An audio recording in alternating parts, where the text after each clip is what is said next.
नमस्कार बंधुगण। आज हूँ 16 तारिख जुलाई मास 2026 मसीहा गुरुवार दिन। आज आम जाना 12टी राशि राशिफल विषय मेष राशि ठारू मीन राशि पर्यंत। तेणु वीडियो को शेष पर्यंत देखंतु। सर्वप्रथम जाणी नवा मेष राशि।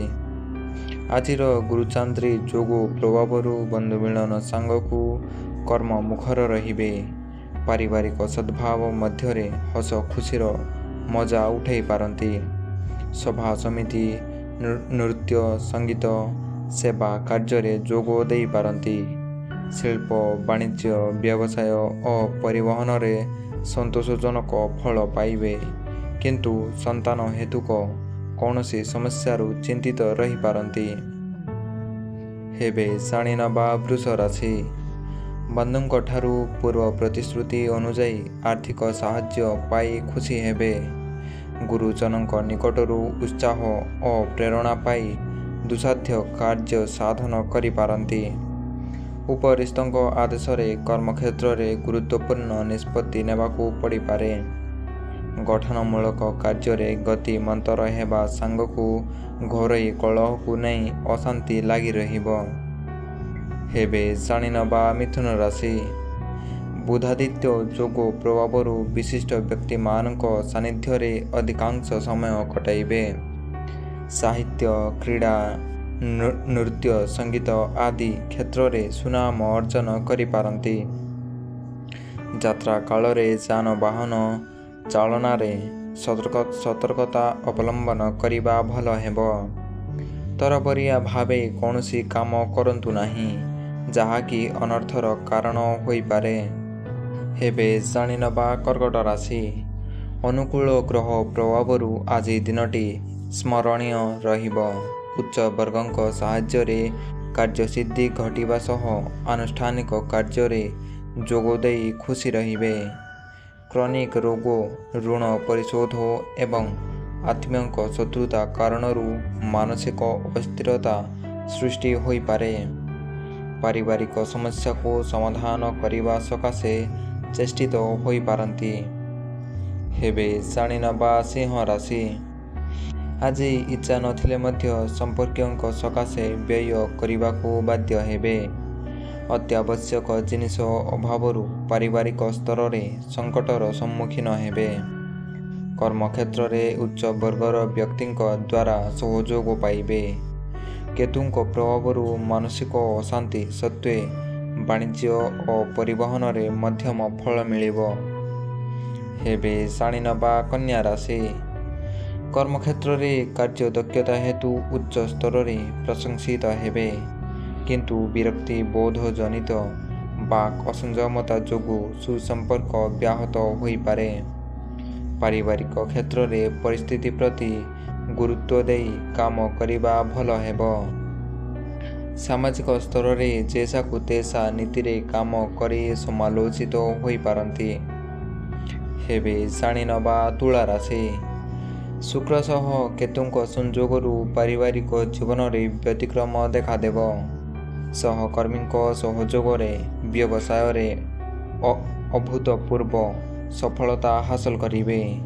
कलह लाइथिबा बंधुटी सह वितर्कर सम्मुखीन होई पारंती। विवादीय क्षेत्र में आपस आलोचना द्वारा समस्यार सरल समाधान होई जिवो। हेबे जाणी नवा बिछा राशि। आज सकाळु धार्मिक किंबा अनुष्ठानिक कार्य रे सामिल होई खुशी हेबे। पूर्व स्थिरीकृत यात्रा रे सफलता मिलिबा सह आशा पूर्ण हेबो। कर्मक्षेत्र में तथा प्रशासनिक स्तर में कार्य व्यस्तता बहु परिमाण रे वृद्धि पाई पारे। ईर्षा परायण मनोभाव पोषण करी पाख लोक अपप्रचार चलाई पारंती।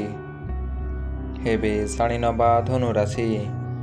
अष्टम चंद्र प्रभाव प्रत्येक क्षेत्र में ठीक निष्पत्ति नेबारे समस्या देखा देबो। आजिर काम संपन्न हेबा कष्टकर हेबो एवं स्वास्थ्य मध्य भल रही न पारे। बाकी पड़िथिबा टंका आदाय पाई अनुकूल सुजोग सृष्टि हेबो। भूल धारणारू कथा कहूनथिबा बंधुटी ନିଜ ତରଫରୁ ମିଶିବା ସକାଶେ ଆଗେଇ ଆସିପାରନ୍ତି। ହେବେ ଶାଣିନବା ମକର ରାଶି। ପୂର୍ବ ସ୍ଥିରୀକୃତ ଯୋଜନାକୁ କାର୍ଯ୍ୟକାରୀ କରାଇବାରେ ସଫଳତା ହାସଲ କରିବେ। ବନ୍ଧୁବର୍ଗଙ୍କ ସ୍ନେହ ସହାନୁଭୂତି ଲାଭ କରି ଗୌରବାନ୍ୱିତ ମନେ କରିପାରନ୍ତି। ଆର୍ଥିକ ସ୍ଥିତି ଭଲ ରହିବା ସହ ପାରିବାରିକ କ୍ଷେତ୍ରରେ ସଦ୍ଭାବ ଊଣା ହେବ ନାହିଁ। ପ୍ରତ୍ୟୁଷ ଯାତ୍ରା ଧାର୍ମିକ କାର୍ଯ୍ୟ ବନ୍ଧୁ ମିଳନ ସାଙ୍ଗକୁ ହସ ଖୁସିର ଆସର ମଧ୍ୟ ବେଶ୍ ଜମିବ। ହେବେ ଶାଣିନବା କୁମ୍ଭ ରାଶି। ବନ୍ଧୁଙ୍କ ଅନୁରୋଧରେ ସକାଳୁ ଦେବ ଦର୍ଶନ ସକାଶେ ମନ ବଳାଇବେ। ଖାଦ୍ୟପେୟରେ ସତର୍କ ନ ରହିବା କାରଣରୁ ଅଜୀର୍ଣ୍ଣ ଓ ଆମାଶୟ ଦେଖାଦେଇପାରେ। ପଡ଼ୋଶୀଙ୍କ ସହାୟତାରେ ଅଟକି ରହିଥିବା କାମକୁ ସମ୍ପନ୍ନ କରିପାରିବେ। ପରିବାରରେ ପୁତ୍ର କନ୍ୟାଙ୍କ ହେତୁକ କେତେକ ସମସ୍ୟାକୁ ନେଇ ଚିନ୍ତିତ ରହିପାରନ୍ତି। ହେବେ ଶାଣିନବା ଶେଷ ରାଶି ମୀନ ରାଶି। ସାମାନ୍ୟ ସ୍ୱାର୍ଥ ତ୍ୟାଗ ଓ ସହନଶୀଳତା କାରଣରୁ ଅନ୍ୟମାନଙ୍କୁ ଆପଣାର କରିପାରିବେ। ସାହିତ୍ୟ ନୃତ୍ୟ ସଙ୍ଗୀତ ଏବଂ ସାଂସ୍କୃତିକ କାର୍ଯ୍ୟ କ୍ଷେତ୍ରରେ ସଫଳତା ଅର୍ଜନ କରିବେ। ପାରିବାରିକ ପ୍ରଶାସନ ଯାନବାହନ ନିର୍ମାଣ ଓ ଯାତ୍ରାରୁ ସୁଫଳ ମିଳିବ। ଗୁରୁତ୍ୱପୂର୍ଣ୍ଣ ନିଷ୍ପତ୍ତି ନେବା ପୂର୍ବରୁ ପରିବାର ସହ ଆଲୋଚନା କରିବା ଭଲ। ଆଜିର ପର୍ବ ଶ୍ରୀ ଗୁଣ୍ଡିଚା ରଥଯାତ୍ରା ଏବଂ ମାସାନ୍ତ। ଆଜିର ତିଥି ଆଷାଢ଼ ଶୁକ୍ଳପକ୍ଷ ଦ୍ୱିତୀୟା। 15 ତାରିଖ ଜୁଲାଇ ମାସ 2026 ମସିହା ସକାଳ 11:51 ବୁଧବାର ଠାରୁ 16 ତାରିଖ ଜୁଲାଇ ମାସ 2026 ମସିହା ସକାଳ 8:53 ଗୁରୁବାର ପର୍ଯ୍ୟନ୍ତ। ଆଜିର ନକ୍ଷତ୍ର ଅଶ୍ଳେଷା ନକ୍ଷତ୍ର। 15 ତାରିଖ ଜୁଲାଇ ମାସ 2026 ମସିହା ରାତି 9:46 ବୁଧବାର ଠାରୁ 16 ତାରିଖ ଜୁଲାଇ ମାସ 2026 ମସିହା ରାତି 7:52 ଗୁରୁବାର ପର୍ଯ୍ୟନ୍ତ। ଆଜିର ଯୋଗ ସିଦ୍ଧି ଯୋଗ। 16 ତାରିଖ ଜୁଲାଇ ମାସ 2026 ମସିହା ରାତି 4:30 ଗୁରୁବାର ଠାରୁ 17 ତାରିଖ ଜୁଲାଇ ମାସ 2026 ମସିହା ରାତି 1:21 ଶୁକ୍ରବାର ପର୍ଯ୍ୟନ୍ତ। ଆଜିର ସୂର୍ଯ୍ୟୋଦୟ ସକାଳ 5:18। ଆଜିର ସୂର୍ଯ୍ୟାସ୍ତ ସନ୍ଧ୍ୟା 6:26। ତ ବନ୍ଧୁଗଣ, ଏହି ଥିଲା ଆଜିର 12ଟି ରାଶିର ରାଶିଫଳ ମେଷ ରାଶିଠାରୁ ମୀନ ରାଶି ପର୍ଯ୍ୟନ୍ତ। ଏମିତି ପ୍ରତ୍ୟେକ ଦିନର 12ଟି ରାଶିର ରାଶିଫଳ ଜାଣିବା ପାଇଁ ଚ୍ୟାନେଲକୁ ସବସ୍କ୍ରାଇବ୍ ନିଶ୍ଚିତ ଭାବରେ କରିଦିଅନ୍ତୁ ବନ୍ଧୁଗଣ।